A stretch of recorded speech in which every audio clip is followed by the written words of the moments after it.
Welcome back. I'm here again with my 1984 Big Red. Between this three-wheeler and the trailer, you can't really see that's hooked behind it right now.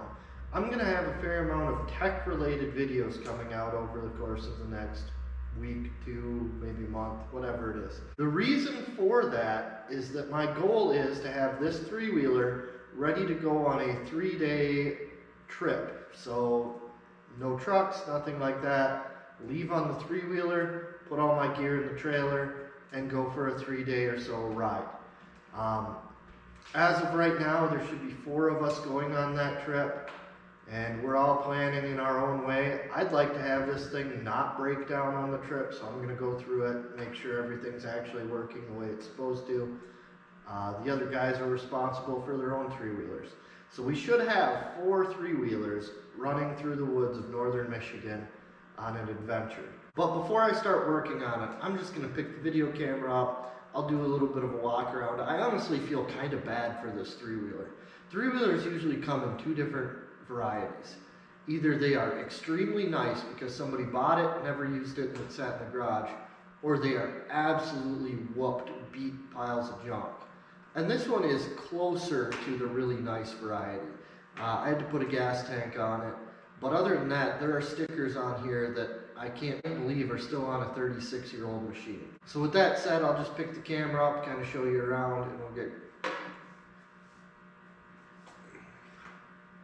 So with that said, I'll pick the camera up, I'll show you around this thing. Honestly, most of the damage that's on it, I did.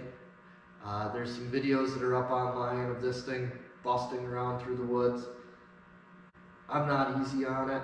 The stabilization feature on that GoPro that I'm filming with right now, it really kind of masks how bumpy and how hard I'm actually riding this thing. So if you're watching the videos where you see the camera gently doing this, the three-wheeler is actually like slamming around like crazy and bouncing all over the place. But that thing has some awesome stabilization, so it doesn't really show it. That said, let's pick this camera up and I'll show you around the three-wheeler. I was talking about how this one's in pretty good shape. I bet this is one of very few that still has the weight warning label on its front rack. The Big Red was like the work three-wheeler for '84. So one of the unique features, and they only did this for 1 year on the three-wheeler, is we've got this high, low, and reverse.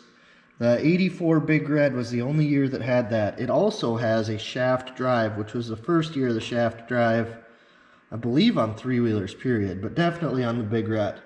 The Big Reds before this had a high-low range, but they did not actually have reverse. As I'm zoomed in here, I broke this. I hit a stump with this fender and shattered it. Actually yesterday, when I was out riding at night, I also broke the front fender. So you can kind of see that. The front fender was actually in really good condition. I'm pretty bummed out about that. The rear fender, it's kind of faded, nasty, kind of scratched up and whatever, and I wasn't super worried about it when I broke it. But I'm pretty bummed out about the front.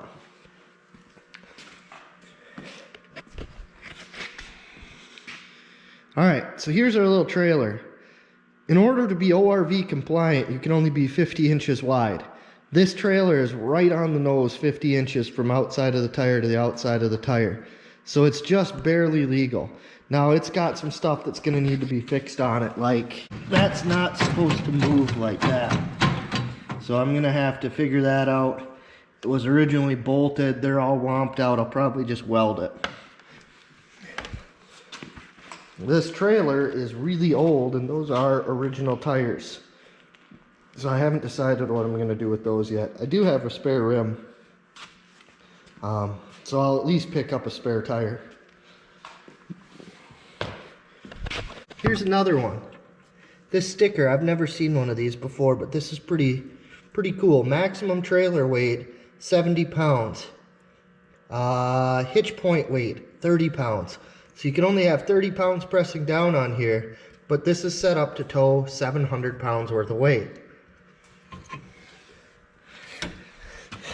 Another kind of cool feature of the Big Red, we got this rack that moves out of the way. And then we've got a trunk on the back there. So up underneath here, you can't really see it, but I've got an aftermarket spark arrestor type, totally US Forest Service approved performance muffler. That's why if you hear it, it's a little bit louder, but it's actually supposed to be. That muffler actually took way more modification to make it fit and seal up the way I wanted it to. In one of the other videos, I already told you that nothing I own is ever stock. These motors were in totally stock form, I believe right around 12 horsepower for the Big Red. I put essentially a 200X top end on it. So I have a 200X piston, which is higher compression, 200X camshaft, which is a little bit bigger camshaft, and then a performance muffler on it. The head pipes are actually the same between the 200X and this machine. I also changed it over to the 200X ignition stuff on the other side. So this should have the power that a 200X did, which I believe was 17 or 18 horsepower. Well, not that impressive horsepower wise, that's like a 25% increase. So that's actually a big amount of power up. So I already changed the oil in one of my other videos. I'm gonna go ahead and do that again. Like I said, I want to get this thing ready. These tires they kind of suck. They're actually pretty wore out. They don't really hold air. They don't really look that cracked, but they don't hold air and they don't have any traction. So I've got a new set of tires ordered. That's one of the things we'll be doing. Another thing we'll be doing is we'll actually change this differential fluid. I did that when I first got the three-wheeler, but the stuff that came out was so nasty that I'd like to change it again. Plus, this thing was totally submerged in water the other day, so it'll give me a chance to see if more water got into that differential. If water got in, we need to figure out where and stop it before I go on a big ride. The other thing that you may have noticed about this is it's rather noisy. That could be a valve lash, or it could be the timing chain. So there's a timing chain tensioner on this engine right here. I tried to use it. Apparently they sometimes get sticky.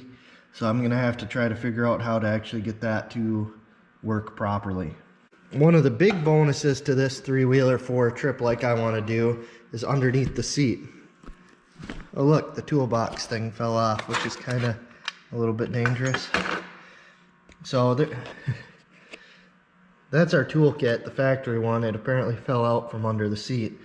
But what I wanted to show you is right here. This is the battery. This has a 12-volt charging system. So I can actually take this thing and hook it up to charge different 12-volt stuff. So throughout the ride, I should be able to actually use this to charge different electric devices like this camera that I'm holding right now, my cell phone, things like that. That's about it. I'm just going to kind of go through this. I have about a month before we're actually going to go for a ride. So I should have enough time to get everything done on this and the trailer. Thanks for watching, and I'll see you later.